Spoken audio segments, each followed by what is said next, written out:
Okay, we've got 6 o'clock. Okay. So I'm going to call the meeting to order. Roxanne, if you would take roll. If everyone would stand for the Pledge of Allegiance and the invocation.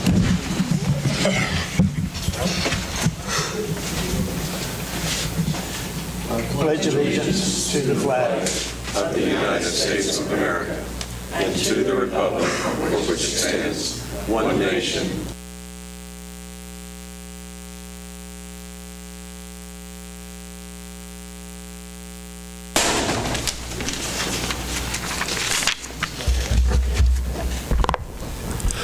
My name is Pastor Ed Fleener, and I'm excited. I have been here now for 2 years, and I have been appointed for a 3rd year. So I'm excited to be a resident here of Iola, and just certainly excited to be able to be a part here. So thank you. Got some of our parishioners here, so let us pray. Dear Lord, we thank you for today and for the many blessings that you have given to us. We thank you for the ability for us to be able to use our minds to discern your will and work to be able to create a strong and healthy community. We thank you for all who serve our community, for those who govern and those who elect those who govern.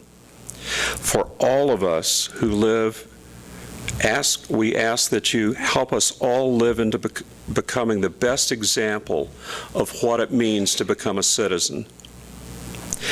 As this meeting begins, I pray for each person here. Give each person clarity of mind, creativity, compassion, due diligence, integrity, and a sense of humor as well.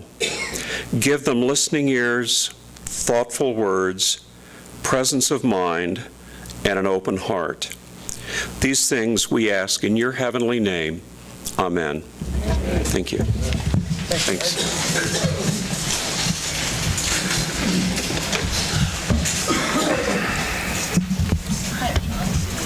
Japan,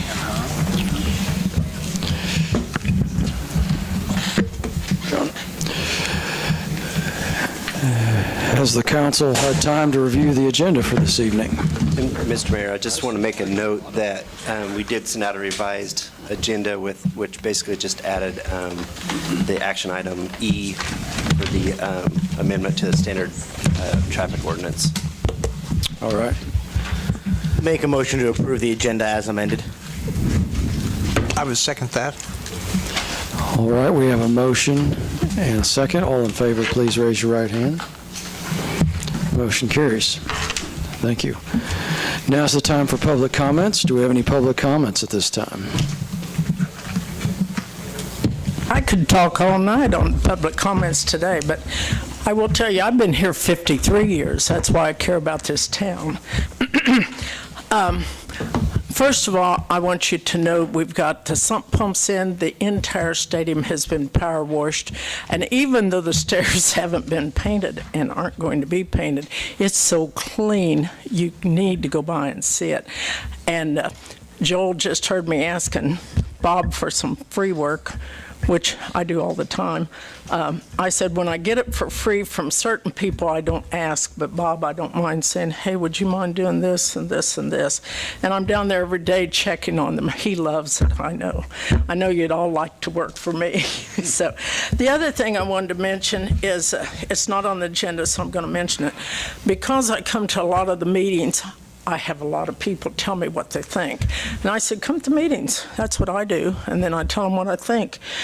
A lot of people have said, we don't like the city nor the county giving money to private people to build anything. We think it's fine for industry, but not fine for this. And I could tell you their names, but I think they ought to come and tell you themselves. I just want you to know they're concerned about that. It's not that they don't want Iola to grow. It's not that I don't want it to grow. I was asked by Nancy Yoakum yesterday, she said, how come you care so much for Iola? You're not from here. And I said, I just care for the town. And I think the people that are against this, it's not because they're against things improving. I think they're against it because they want a livelihood here. All right, thank you. Do we have any other comments?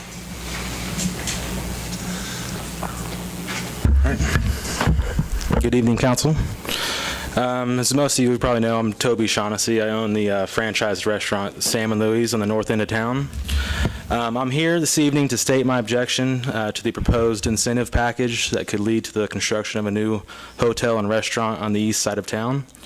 If I understand correctly, the new hotel and restaurant would be owned by non-locals, and they're asking for incentives that go above and beyond what is currently offered in the books. I am grateful for having received the tax abatement plan currently offered in the books 4 years ago when we built our restaurant. I approached the city, county, and school board pleading that I was a hometown kid who went off to college and after receiving my degree decided to come back to my hometown to start up a business. Since I opened 3.5 years ago, I've given back several $1,000s to my community. I care about this community and I want it to flourish and grow. But I want it to grow in ways that benefit the community as a whole. If our local government were to give a handout or forfeit tax dollars above and beyond what is in the books to a non-local business, it would be shameful. The only exception that should apply to a business that is creating substantial amount of jobs. As a public servant, serving the interests of local business owners should be a top priority. Moving forward with this would be reckless and irresponsible, and it would jeopardize local businesses. It would be a slap in the face to local business owners who have already made a tremendous effort to make Iola a better community. Thank you. Thank you. Do we have any other comments? Good evening. My name is Marshall Barnhart. I'm the owner of Dudley's Done Right Barbecue. I'm the opposite of Toby. I built my restaurant from the ground up 9 years ago on my own hard time. I didn't ask no one for no dimes, no help, no loans, not anything. And I think if you're going to come to this town and you're going to build a restaurant, build a motel, you do it on your own dollars, just as I did.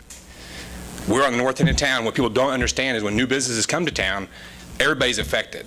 If you take 60, 90 days of business from me or any other restaurant in this town and give it to another restaurant that opens and builds a restaurant that's been given incentives, tax breaks, tax abatements, whatever this is about, it's going to hurt my business, their business, and everybody else's business. And I don't think any of us can afford to take that much of a hit when we're already paying the high taxes we're paying right now. If you want to see us done, I did it, everybody else can do it too. Thank you. Do we have any more comments?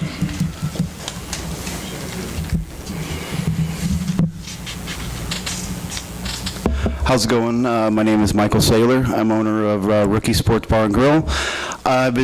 We've been open for almost 2 years. We're also like Marshall. We didn't ask for any money. We opened it up with our own money. I feel that if you guys want to give money to them, you got to give money to all of us first. Is my opinion on it. I don't really like just random people coming in who's not really going to plant roots here. They're just going to open something up on the highway. I don't think that's helping the town at all. That is my opinion. I don't really have anything else to say because everybody else said it for me. Thank you. Thank you. Do we have any other comments?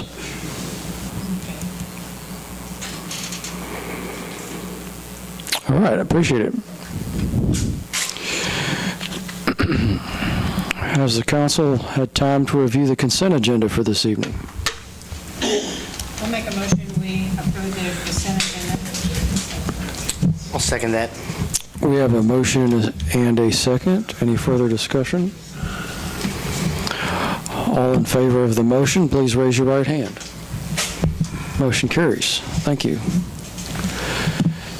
Executive session. Mike? I move to go into executive session for 30 minutes for attorney-client privilege. The purpose of this executive session is to discuss the contract negotiations and shall include the mayor, council, city administrator, and city attorney. This regular meeting shall reconvene at 6:40. Second the motion. We have a motion and a second. All in favor, please raise your right hand. Motion carries. Thank you. All right. Let's move on to roundtable item 9. Electric generation discussion. Okay, Mr. Mayor, members of council, you have kind of a synopsis of kind of what I was kind of hoping to discuss tonight. Provides, looking just mainly for an opportunity to discuss why Iola might want to or should add its own generational capacity, and in that context also propose an option for acquiring that generational capacity. The city of Iola currently operates 2 5-megawatt Wärtsilä natural gas units and 5 2.5 megawatt EMD diesel units. That provides us about 22.5 megawatts of capacity. Our capacity requirement is right at 28 megawatts. And we pay around $100,000 each year to cover our capacity shortage. And right now we pay Chanute and Sabetha, who are also members of our Southwind Energy Group, and we get a little bit of capacity from the SPA hydroelectric that we'll talk about a little bit later. But if we're looking at, I know we've had there's been some conversations about adding generation, adding Wärtsilä type units. If we look at that, that's about $1 to $1.2 million per megawatt for a Wärtsilä type project. In my understanding, the size of units now, we have 5 megawatt units. You would have to do a 10 megawatt unit, so you're looking at a $10 to $12 million project. As an alternative, Scott Shreve with EMG has kind of put us in contact with Mr. Schaefer from High Plains High Plains Power Systems, and he did a project up at Osawatomie and bought some used units, Caterpillar diesel units, and put in there to help them with their capacity issue. So that kind of project, we're looking at more of $150,000 to $225,000 per megawatt, and we could kind of size it a little better to what we need. Most of those units are in that kind of 2 megawatt size, so we wouldn't have to go clear up to 10 if we didn't want to. And the units that we have, that Osawatomie bought, and there's another set that we're kind of been looking at, they were designed to do what we would want to do with them, is potentially peak shave and help with capacity, so that it's not like we're going to use them in a different use. It's basically what they were designed for.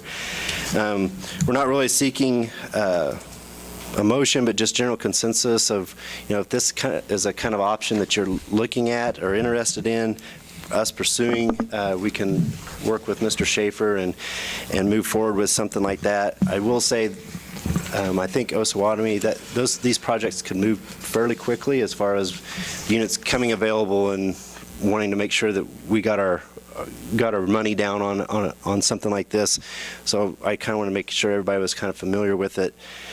Right now, I just looked, did some kind of cost estimates. If we did an 8 megawatt project with that kind of framework of cost per megawatt, we're looking at a $1.2 to $1.8 million project. And right now in our equipment reserve, we have about $1.3 million already saved for generation expense. So kind of leave it at that. If there's questions, I will do my best to answer them, or I can tap out and have Mr. Mike Phillips, the power plant superintendent, or Scott Shreve from EMG answer those. If we did, let's say we went bigger and we did a full 10, what would be the going rate on open market? Or is it still, are we tied into selling within our group the excess capacity?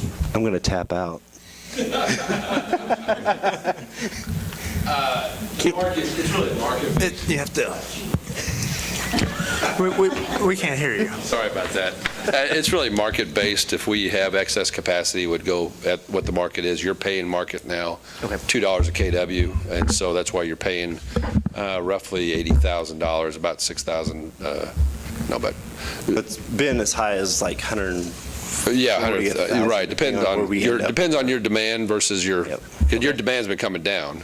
By the way, I mean that's kind of your demand has kind of, I don't know how much we want to get into it, but your demand was about 29 or so. Now it's about 24. So your load has dropped, and so you don't need as much capacity as you needed in the past. And so, but to answer your question, we initially would try to do it within our pool. That's why we kind of have this, if he's long and you're short, that's kind of how that's worked. But if we have excess and we can't sell it within the pool, we're going to sell it somewhere else. What kind of maintenance do you look at when you purchase used units? It's a great question. Typically, these units, at least those Osawatomie ones, and this one will have it can come with a warranty along with them, and we're not planning to run them. I mean, all we really just need the iron in the ground here to point to the generation, but I'm going to go in the market and buy the power. That's what you've done so far in the last 3 years, and the market prices have been, $20, $25. And so These are gas? these are diesel. These are diesel units, so they're a lot more expensive to run. Your Wartzilas are probably the most inefficient or efficient, cheapest units to run that are around here. Didn't you get rid of some diesel units? Yeah, we did. Beverly, we got rid of some 3 years or so ago, but they were totally different units than the ones we got. They were smaller, 2 units back to back, trying to turn the same generator. It fell in the time frame of when we was going to have to be in compliance with the rice ruling. Would have been 6 engines out there that we had to put them on. So, and they needed a lot of work to make them run. So that was our option 3 years ago, was to scrap them out. So what we're looking at is rice compliance now. Yes, yep, they'll be rice compliant. These are all up to EPA standards too, that we don't need to install all the catalytic converters? They'll be rice compliant. Okay. Yep. I would suggest moving forward with it. What are we going to do down the line? Is our demand going to go back up to where it is or used to be? Well, we see a little bit of growth. I mean, we always want to think that, but, you just never know. You see some buildings being, the grocery store, and we got something in Gas City on the works. I mean, so we think there's going to be a little growth, but, I'm not going to put my neck out there and say it's going to be what it was 2010. And the other thing that you fight with that is everything is getting more and more efficient. So even if you don't lose anything, you may lose some because people are doing energy efficient. Kind of hard to replace your industries like your Halodex and things like that when they left you. It takes a lot of commercial accounts to make up for that big loss right there. So it won't be that. But if Gates comes on, that would up. Kind of the beauty of these are they're module. I mean, you can add another 2 megawatts or 4 megawatts or whatever. They come in smaller units if you want. And Actually, barely, we're going to slip them right back in the same holes that we had out there, that we took the ones out, for the most part. The bus work and everything's there. We have to do a little updating on our switch gear. Yep, we're just going to slide them right back in the same holes, position them another way to save costs that way. The building structure's already there. So we're looking at how many? That kind of depends, I think. See, Osawatomie, the project that where they kind of picked theirs up at, they had a total of 8 units. Is that right, Scott? 6, and then they bought all 6, but they could have bought 8. And there's actually one that Mr. Schaefer is kind of looking at now that they have 8 total units, and they are willing to split those up to sell 4 and 4. So you may get in a situation where you can't just buy 2 because they may not want to parse them out like that. They may want to sell them in certain blocks. So at any rate, whatever engines you get, like I said, there's 2 plants up there. All of them had around roughly 500, less than 600 hours on all the units. So it's either way, you're not getting really just worn out equipment. So let me get this straight, you're not running them, right? Well, you will have to run them, yes. You'll have to 2 proof weeks them out of every the year. year? Yes, just like our diesels now. But 2 weeks out of the year? What part of it was how long do you have to run them? well, every year you got a capacity test to proof them out. Which is a 2-hour, Yeah, 2-hour test. you know, and Other you, than So they're that, going to run 2 hours? that's our plan. yeah. I mean, perfect world, we don't plan to run them at all. If you have an ice storm or right now, middle of summer, you can't take care of your entire load today. You got your Wartzillas and you got some Yeah. diesel units, but you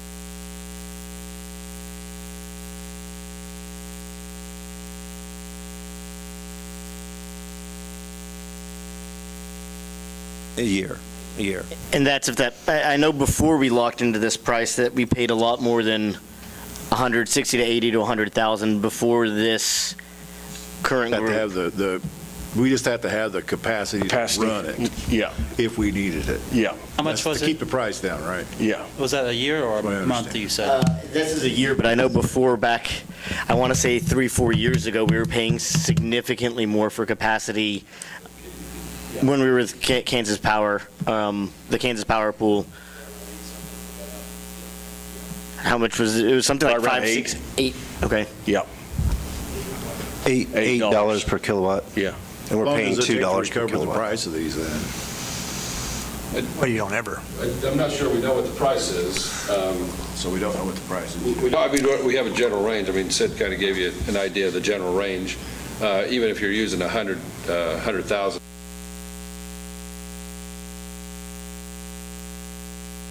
Tighter. But for now, it's $2. But, you know, if it's 1.8 is the 18 high end for 8 megawatts. Right. But you're going to pay it one way or the other. I mean, whether it's in your backyard, you're going to pay.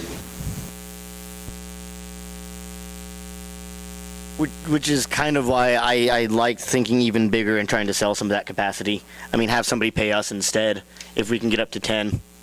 If we can build 10, have somebody actually start paying us to pay off our own loan. It's kind of like having somebody rent a house, right? Rent your capacity. But I would suggest, I mean, you're not looking for a motion or anything here. Just No, we'll- I would say move forward with the project. Wait until we could kind of vet out a potential project and then bring that to council for action. But we would never try to sell this at 8.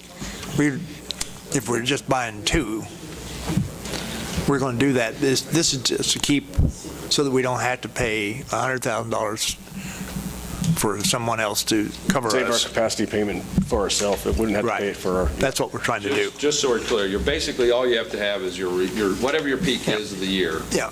And so you have to have 10% above that. That's the reserves that the local transmission provider wants you to have. So whatever your load is this summer, that's what you're obligated to have next year. And so we'll calculate that, and you've got 22.5 megawatts of capacity today.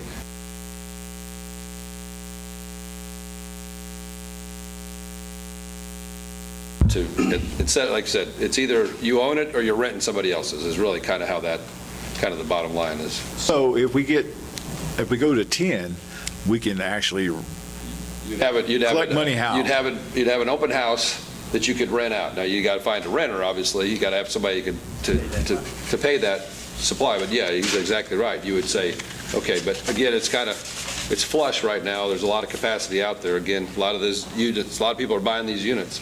So it's kind of, I agree with you. I think there's an opportunity perhaps to sell it to somebody else, but there's a lot of people out there selling it as well. So. And even at 8, we would have a little bit that we could sell if we did like an 8 megawatt. So if we have wind power projects around here, what does that do to us? And what is there? Are we connected to some wind power now? 1% or 2%? Down by Pratt. Iola is part of the Kingman Wind Farm. You guys have bought 3 megawatts of that.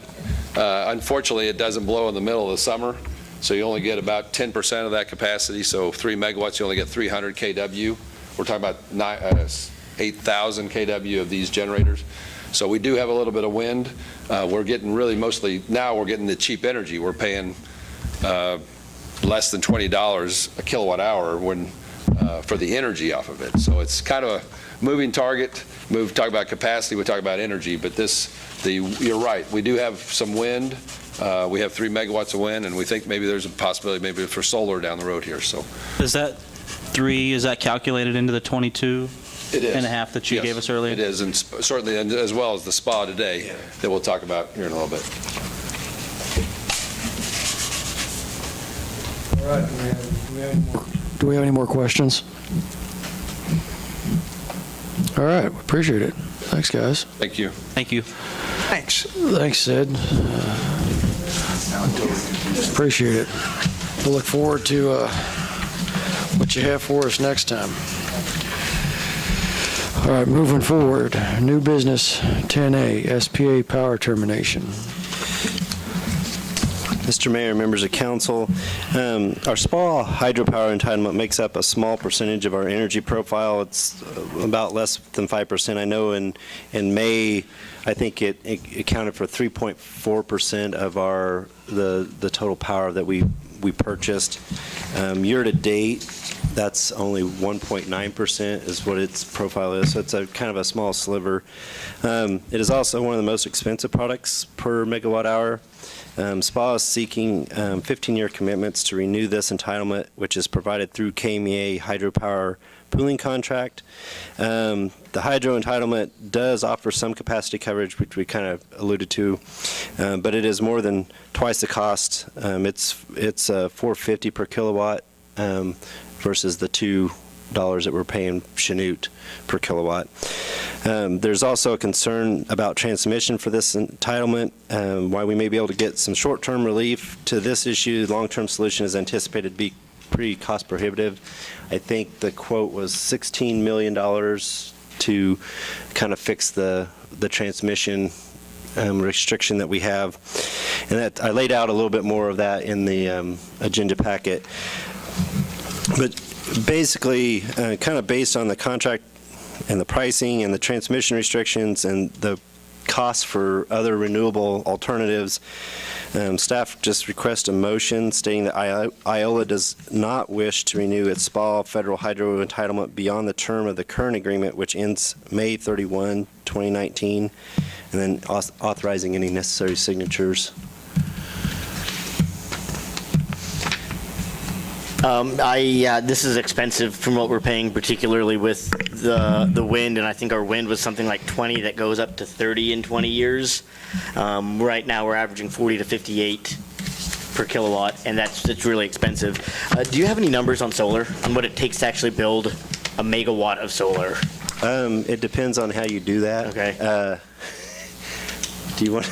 Because I know we're talking capacity in we've general been kind versus... of, well, and solar is the similar thing like wind. You get, Right. I think, 30% of what you build towards capacity. I'm thinking the difference between PPA capacity models versus actual generation here. And there we would actually be generating on a consistent basis some of our own energy versus with these capacities. I understand why we do the capacities because we're kind of playing the federal game here, but we're not actually planning to run it. Whereas if we actually build solar, we'd actually be generating then part of our own load on a consistent basis. Generally, when we need it most, it's sunny out during the summer when it's hottest. Whenever energy tends to be a little bit more expensive. You have to look at solar pretty carefully, though. Solar's come a long way. I guess again, paying back to these numbers, the SPA pieces, we're paying $4.50 a kW. Again, back we were talking about $2, we're going to own our own for probably less than that. Again, doing the math, if you will, or however you want to calculate it. But we're going to either own those generators we just talked about, or buy it from somebody else for $2 a kW, where we're paying $4.50 now. But yeah, the solar piece, quite honestly, is pretty exciting. I think we're going to be able to come back with some numbers that are pretty amazing. I will make a motion then to not renew the contract with the SPA and authorize the necessary signatures. I would second that. All right, we've got a motion and a second. Do we have any further discussion? All in favor, please raise your right hand.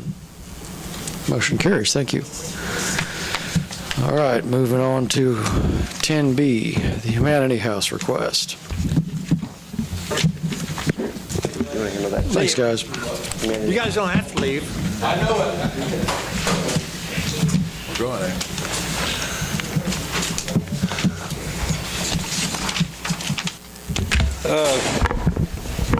About a week or so ago, Tracy Kugel with Humanity House called us and asked to use the North Community Building for some training for the Bridges Out of Poverty program, and wants us to waive the building rental fee.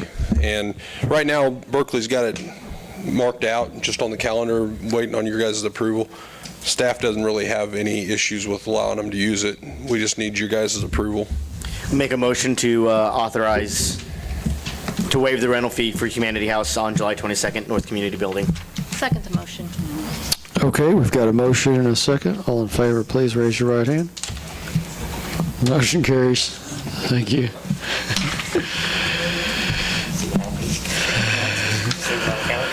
All right.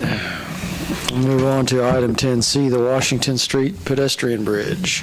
Mr. Mayor, members of council, Assistant City Administrator Corey Shinstock's kind of provided a couple different updates on this project. Basically, due to a couple of reasons, the bridge project over Elm Creek is about $80,000, projected to be $80,000 short of what was originally anticipated. We did receive a large grant from the Kansas Department of Wildlife and Parks and Tourism for $197,000 that we had anticipated that would help cover all the majority of the costs, along with the other series of grants that we have. But because of the change in the engineer's estimate, that's not the case. We will probably have the contract for the Kansas Wildlife and Parks and Tourism grant in late July, more than likely early August, to see whether or not we're going to move forward with this project. We are kind of exploring some additional funding options, but we're also limited on time constraints of existing grants and how we're going to get all these fit together. So we may not be at a point where we can truly wait for grant H to come in because we've got A through G ready to go. So I think I did my alphabet right. I'm not sure about that. So staff feels this is a good project, and we've got multiple partners, a lot of different funding sources, and it does things, ties in the North and South Elm Creek Park, it kind of connects the disc golf with the south end in case there's ever kind of an expansion potentially there of the disc golf course, provides another connection to the trails on the south side there. And just kind of seeking general consensus from council that, hey, we know there's going to be a shortfall. Hopefully it is less than 80,000, but see if council's committed to this project. And if there's specific questions, Mr. Shinstock gets to answer those. I personally think that it's important that we move forward with this project because we do have so many grants that have come from so many different entities. I think it's important to show that we appreciate these grants. We've worked hard for this. There's a lot of people that have been involved. I think it's similar to the sidewalk project that we did on State Street. It's one of those projects that gets people from point A to point B in a safe manner, and I personally think it's important that we move forward. If we can get more grants, great. If it's something that comes out of capital outlay, if we've got to do that, I think it's something we should do. So how much do we have in the capital outlay fund? Capital Projects Fund, I think, is the last official number I have is right at $1.3 million in that Capital Projects Fund. If we agree to the funding gap, I'm just hesitant on agreeing to all $80,000 of it. Could we replace whatever we take out of capital outlay with, say, the sidewalk fund? And if we don't have a sidewalk fund for 3 years, then we don't have a sidewalk fund for 3 years. I mean, we have $25,000 in there, right? This year, 10 or 20. Okay. There's a 1.3 million, does that, because the land purchase came out of this fund also? Yes. So that already takes into account that one, that 400,000? Because it was like 1.7 before that.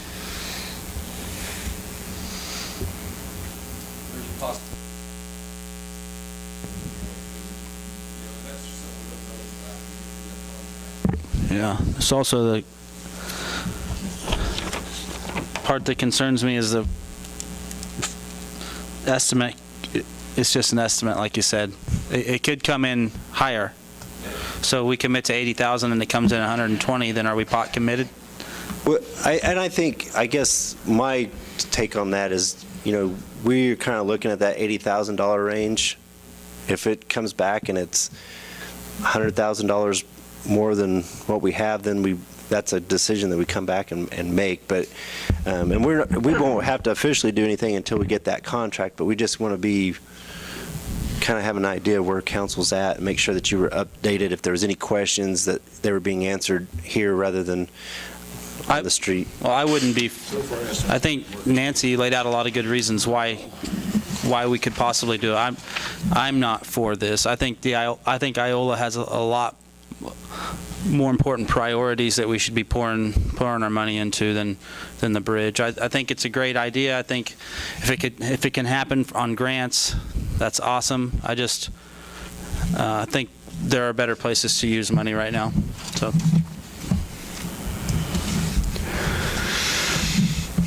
Corey, what does the bridge sit on? Does it need piles in the river? Does it have abutments? What does it need? It'll be a single span steel structure, probably hauled in 3 pieces is my guess, set on the street, put together, and then set in place. And that's where the engineers missed. When they did that first engineer's estimate, for some reason, they didn't put any mobilization cost in to set that bridge in place. I don't know. I don't know how they missed it. We've worked with that engineering firm on a number of different projects, and it surprised me when they were off like that. I do feel like Wildlife and Parks will come to the table with some other things. I don't know if it'll be 20,000 or if it'll be 40,000. I don't know if maybe the whole thing. I don't know. So the foundation's already done? No, they'll have to build some embankments. They'll build some new footings on each end. Okay. I mean, yeah, they have to put concrete embankments in. It's a single span, though. There won't be anything in the creek. Okay. So, for the most part, the biggest cost of it is the bridge structure itself and putting it in place. I mean, the abutments aren't going to cost a lot. There are some things that we can possibly do in-house, too, to help save this. Until we get to the bidding process, I'm kind of reluctant to go through a lot of that, but some of the bollards and some of the signage stuff, we can shave off some of that. It just depends on how it comes in. So I guess my thought is I don't want to throw it off to the side. I think we've got a lot of time and money invested in it already. I think it's a good project, and if it's 10% or 20% we put into that project, it's probably still worthwhile in my mind, because that money is a little different than spending it on a street or on replacing a truck, I guess, is my thought. Are we committed to this bridge? I know the studies were based on this bridge, and that study was expensive. So, are we committed to this? Is there a more cost-effective bridge that we could look at? This was actually probably the cheapest version that we went with. There was a concrete structure that would have had to have a pile or have a pier in the middle in the creek. There was also another steel structure, I believe, that had to have a pier in the middle. But is there a location that is 150 feet close to the road? No, and really the size of the bridge didn't cause the biggest cost overrun. It was 90% of it was just the fact that they missed the cost of the crane and moving it, putting it in place. And I don't know how they did that one, but it happens. So, it is what it is. We're kind of dealt with that card now. We have $0 in it right now, I can tell you, as far other than staff time. The grant was wrote that covers the all the engineering study. The firm actually reimbursed us for some of that. That was my question. Did they throw some back out, and do they want to throw us a little bit more to help out? Well, and I sent you guys the email that they provided to me. I don't think that's completely off the table yet. I'm kind of waiting to get to that point to see where we're at, but I think that's still possible. So, I mean, there's some other avenues there.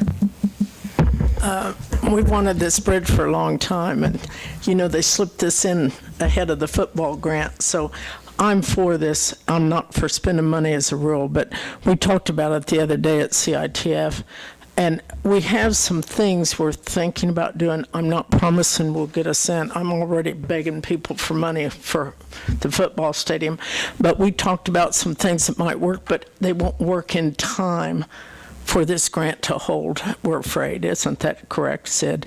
A lot of it has to do with the timing and trying to get this is so much money and so much time that's been put in for this thing. And I'll tell you, the one thing that has brought people to town are those paths, and people love the port. I just did a trolley tour on it, and people love those paths, and they come in and they buy things, they buy gas, they stay all night. If you look at Kafashi at noon, I drive by there every day. There's people getting on that path. It's just being used. And so I hate to see us waste the grants. I understand 80,000 from 1.3 million. I can subtract. It leaves us bare. But if we can, in the meantime, if you guys say, yes, we'll do it, in the meantime, we're looking at other things to try to make up some of this deficit, aren't we? CITF I'm talking about. The only thing I would be with Councilman Wells. We have the sidewalk fund that's intended for roads, paths, walking, pedestrian uses, but that's the only thing I would be willing to commit to it. So I would say move forward on the project. It's kind of hard without this final number, but I would say move forward. This seems like a now or never. Either we get this bridge now, or it's just never going to happen. 80,000's a lot of money, though. But I think we can come up with, there's enough different groups that have worked on this, that have worked on getting funding. I think we can continue to work on getting funding. It might come after the fact, but that funding can come back. My name is Mark Peters. I was born, raised around here. I retired from Gates 2.5 years ago. I walk every day. Yesterday I walked all 4 trails. I walked the Lehigh Trail everywhere. I saw 4 bicyclists and 2 other people walking. I'm not against the bridge. I'm not for it. I don't see where you're going to gain anything by it because it's only 3.5 blocks from Washington over to the trails, and then you can go around and go under. But my question is, first, how many people are actually using it? My wife and I use them every day. We love them. But I've walked to Humboldt 2 weeks ago. I love it. But first question is, how many people are actually using these trails? The second is, what's the upkeep on it? How much is the city putting in over the long haul to keep these trails going? I mean, I see the city workers out there all the time. They're mowing, they're weed eating, they're picking up trash, they're emptying the trash cans along South Wind, along the Spirit Trail. So how much have we got invested in that? Is this something that we're going to put 80,000 in, but then put more and more and more into it each year just to try to keep it upkeep on it? That's what I'd like to see you answer. Thank you. I would say just because my backyard is right there on the trail, and I see people on it all the time. I hear people on it all the time. I mean, honestly, it is used a lot at all times of the day and into the evening. So we've used it quite a bit ourselves, not as much as I should, but I do. There are a lot of people that walk that and ride that, push strollers on it. I think it's used a lot.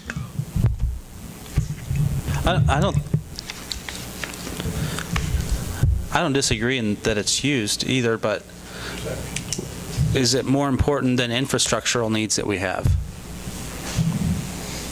I just feel like it's something we should go ahead and move forward with the project at this point to figure out what we are going to be short. We may not end up being short at all.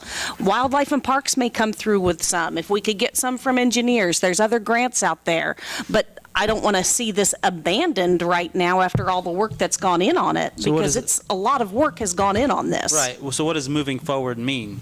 I mean, we're saying give direction to staff to move forward. Was that with the understanding that if nothing else comes in, we're going to provide the $80,000? Well, I guess that's kind of what, yeah, that's what we're, because honestly, if you're not So, interested in Council- putting money into it, we might as well tell Kansas Wildlife and Parks now that more than likely this isn't going to happen. I mean, that's kind of, now we might want to say, okay, we're going to do the contract with Kansas Wildlife and Parks and see where the bids actually come in at, but I'm not sure where they're going to want to be on that, if they want us to commit to that, if we're not committed to have that funding. Is that fair? Yeah. So are we saying that we'll spend 80,000? Up to 80,000. Up to 80,000?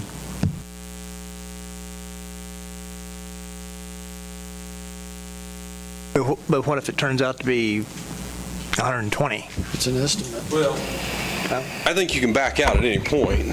I mean, will it look good after you accept the grant and the bids come in at $120,000 and there's a gap? No, but I think we can back out at any point. The biggest thing, the next hurdle we're going to jump over, if you guys want to move forward, is in a month, Wildlife Parks is going to give us that grant or that contract that says they're going to give us $197,000. And we want to move forward with the project, then we can bid it. Now, they told me after that, that's when they would go look for the other funding for the old grants that haven't been fulfilled, that they could possibly shift towards our project. There's no guarantee there. So yes, if you guys want to sign that contract in a couple weeks or a month, that's what we'd be committing to at that time. But I still think we could back out it when you go to bid it. I mean, that's probably what some of those other grants have done with Wildlife and Parks, is why that money's available, is my guess. But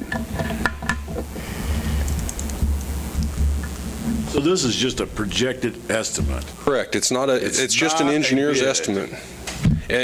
And my assumption is after they come up short, they probably built in probably more than what they, I mean, that's just an 20% assumption cushion. on my part, but I would assume build they, in some after cushion. they shot it so short, they probably padded it pretty good the next time. But, you know, How quickly would you have to pay this $80,000?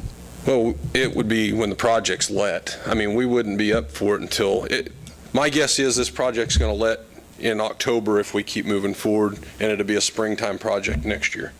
So, In the meantime, we can keep looking for more funding. well, yeah, there's the possibility of other funding. And, you know, like I said, when Sid said that if we go out and get those other grants, it does create, whether those are going to mesh and we'll work together, but the funding sources we've got now have timetables on them. That Belgian Brewing one and the Bikes for America, I think is what it is. I can't remember the term, but Have you approached the county for assistance on this? no, we haven't. Think that would be a good idea? We can. They could come up with half? You know, right now, we really don't know what that gap is. We've got a number sitting here that an engineer gave us, and we know what the funding level we've got right now. So until we bid it in a couple months or 3 or 4 months, we really don't know what that gap's going to be. So right now, we think the gap's going to be 80,000. Based on the engineer's estimate, yes, Based on the $80,000. But we also think that there are other funding sources. There's a potential there for added revenue on Wildlife and Parks. And the grants can be refunded back to this or not? Do what, Bob? The grants could be refunded back to this $80,000, towards this $80,000? Well, if Wildlife and Parks comes up with more money, it would just subtract off of the amount the city would contribute, yes. Because our other grants are the match of that. It's an 80-20, the Wildlife and Parks is an 80-20 funded grant So basically, we're buying time. for now. That's what we're doing, buying time. Yes, ma'am. We did talk about asking the county at CITF the other day, but we didn't have any exact figures, and we haven't let the grant, so we decided to let that go. The other thing we did talk about is trying to sell plaques, memorial plaques for the bridge, and having them on there. And Sid was being smart mouth, and he said, put them underneath the bridge after we do it. You did I say think that was somebody else that was sitting at that. Was it Bill that did it? I'm not going to name names, but it was not me. Maybe it was Bill, but those two were over there doing that.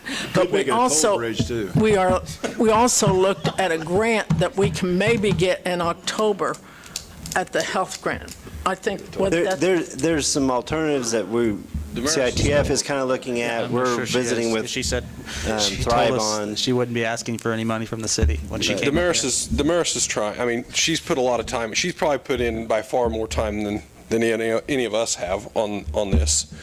I mean, she's dedicated to trying and make this thing happen.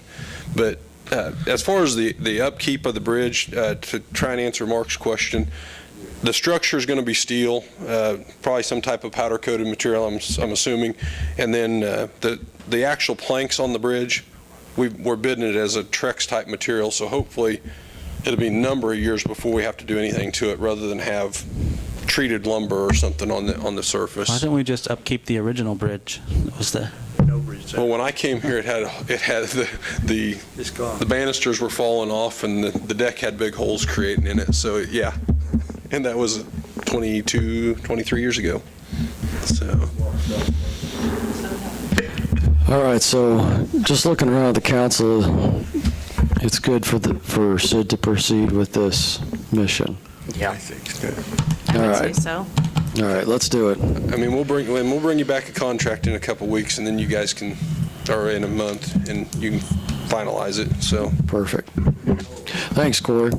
All right, moving on. 10D demolition bid awards. 311 South Chestnut and 524 North Street.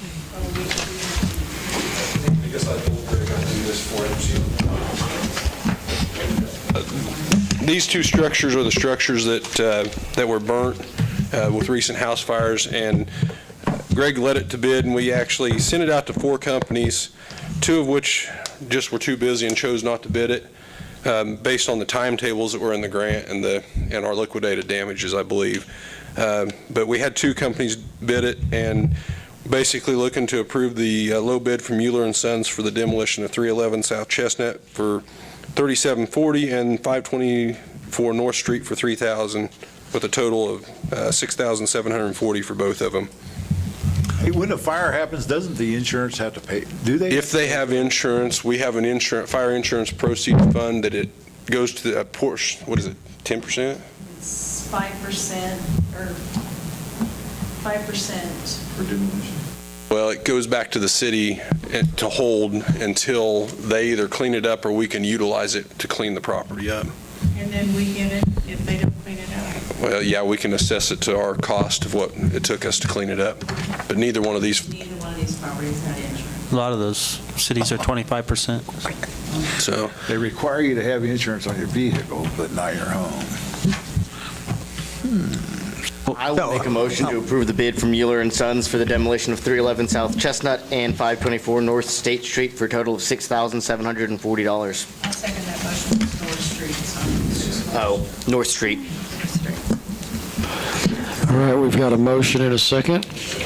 All in favor, please raise your right hand. Motion carries. Thank you. I would like to mention, again, I've mentioned it several times, we have so many houses that do need to be demolished. And the city used to do it itself. I know when Jackie and I were building houses, we bought a house, we had to put up the money, but the city demolished it, and then we paid the city. I mean, they would do it if we were going to build a new house on it, which we did. But, you know, I think we have the equipment. We have a big loader that is new. We have dump trucks. And to me, it seems to be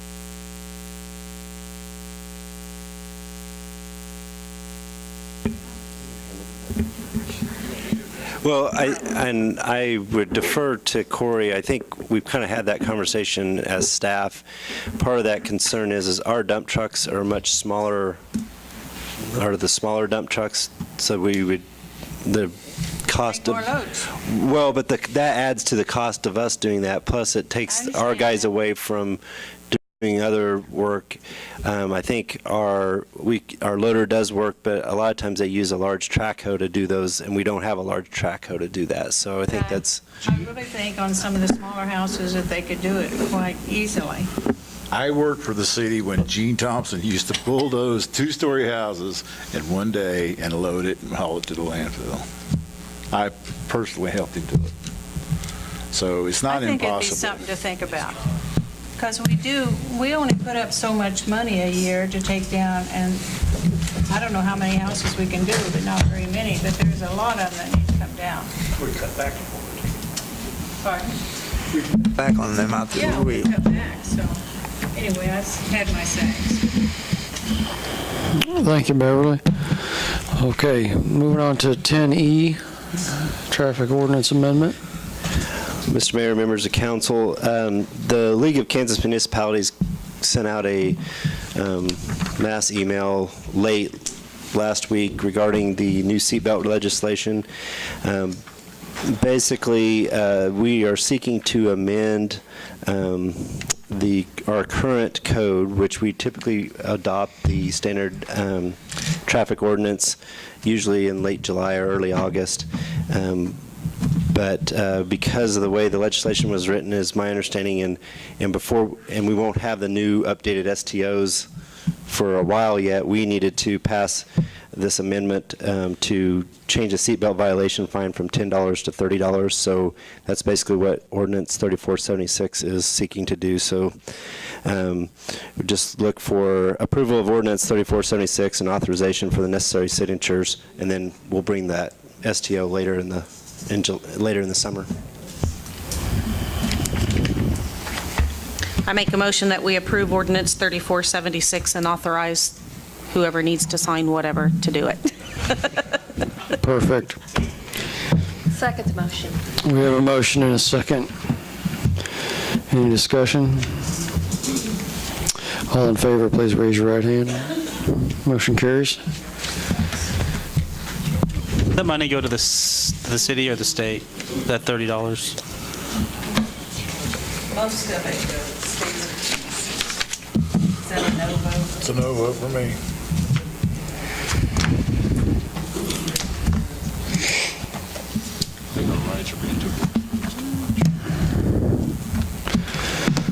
That's your right to think that.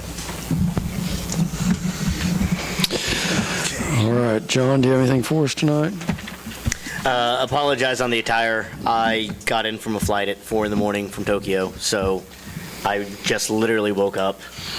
It's like 6 in the morning in Tokyo, so I am on that time schedule. I do apologize for the attire.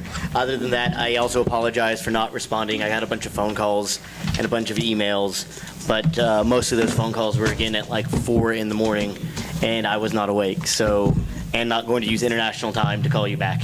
So if you do have a problem, please send me an email, and I will get back to you. Thank you.